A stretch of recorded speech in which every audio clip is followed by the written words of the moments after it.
inferior alveolar nerve block, and long buccal nerve block. Hi guys, it's Day. So today, I will be showing you how to assemble and disassemble a local anesthetic syringe. And also, I will discuss the part of aspirating syringe, the carpule, and the needle as well. And lastly, I will demonstrate the inferior alveolar nerve block and the long buccal nerve block. So keep on watching! So for the instruments, we have aspirating syringe, carpule, and needle.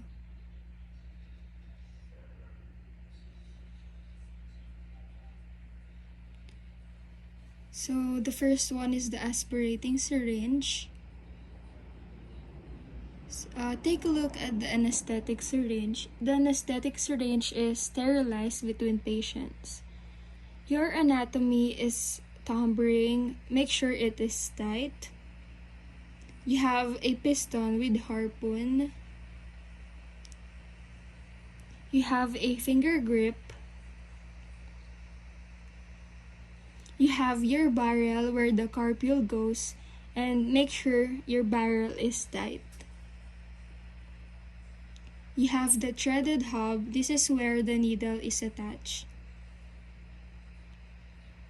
So aspirating syringe, this is called an aspirating syringe. If you notice the harpoons with spring shape or arrow shape pointed end, that is what's going to stick into the rubber stopper, and we have to engage that by twisting or tapping on the thumb ring.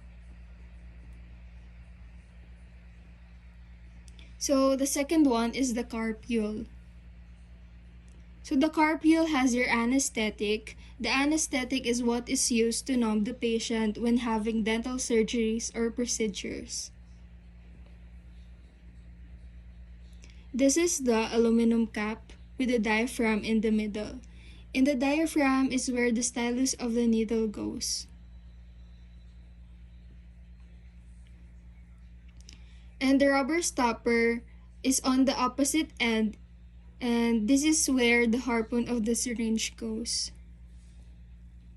So take note, you need to check for any cracks and discolorations or any bubbles that might be in the solution.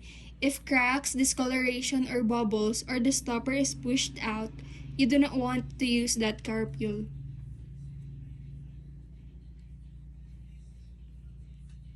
So inserting the carpule, what we have to do is we have to make this metal cylinder disappear a bit so there is enough room for the carpule.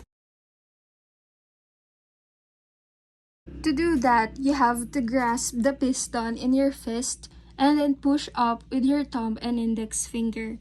Pick up your carpule and insert it like that. Then keep your thumb on top of it and as the carpule slides. Now we have to engage the harpoon. To engage the harpoon, you just have to twist the thumb ring until it engages like that.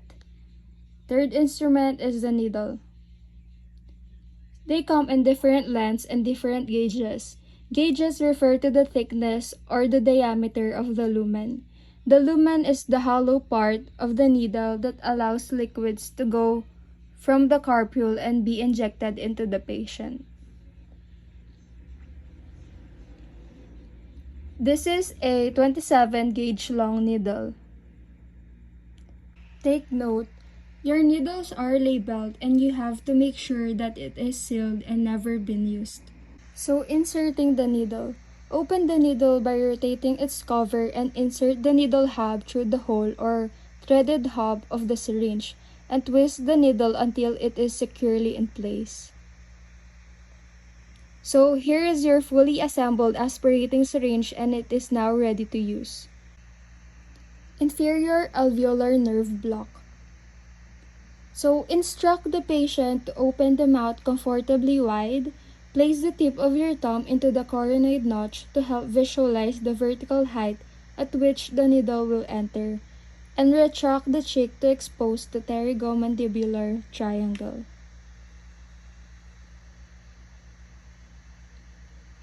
Use gauge or cotton to thoroughly dry the pterygomandibular triangle. Use suction as needed to keep the area dry.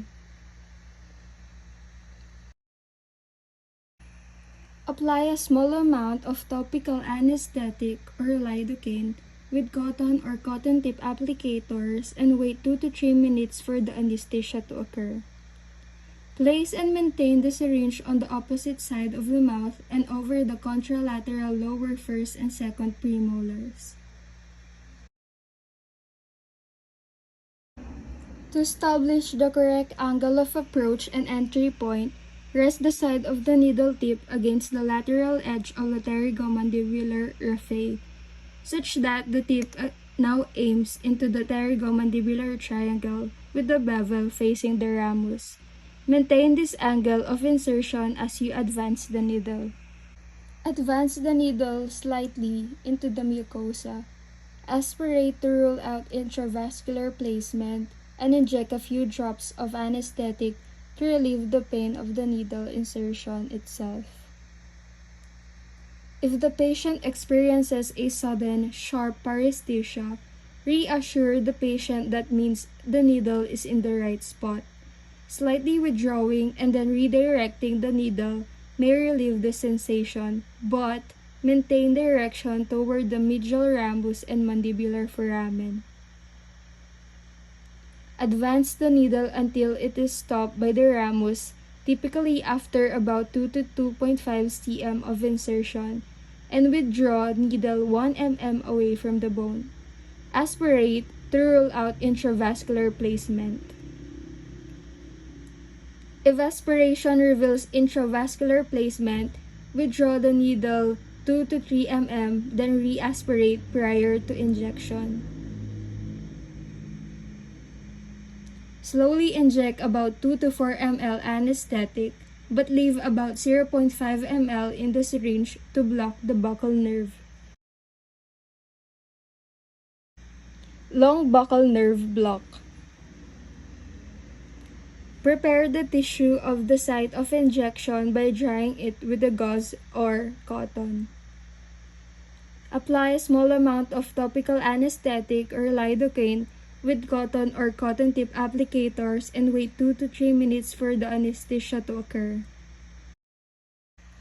This procedure can be done right after doing the inferior alveolar nerve block, so just reinsert the needle just anterior and lateral to the anterior edge of the rambus at the level of the occlusal surface of the most posterior molar.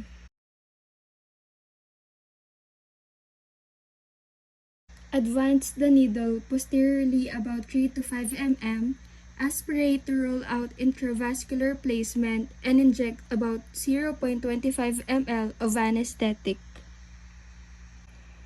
How to unload an aspirating syringe. Twist the thumb ring in a counterclockwise motion to remove the penetration of the harpoon onto the silicone plunger of the carpule. Then remove the needle from the threaded hub of the aspirating syringe by twisting it, and cover it again with its cup and dispose it properly.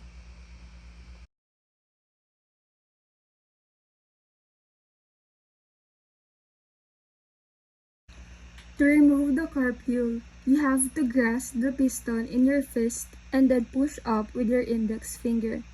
Then push the carpule from the window of the syringe.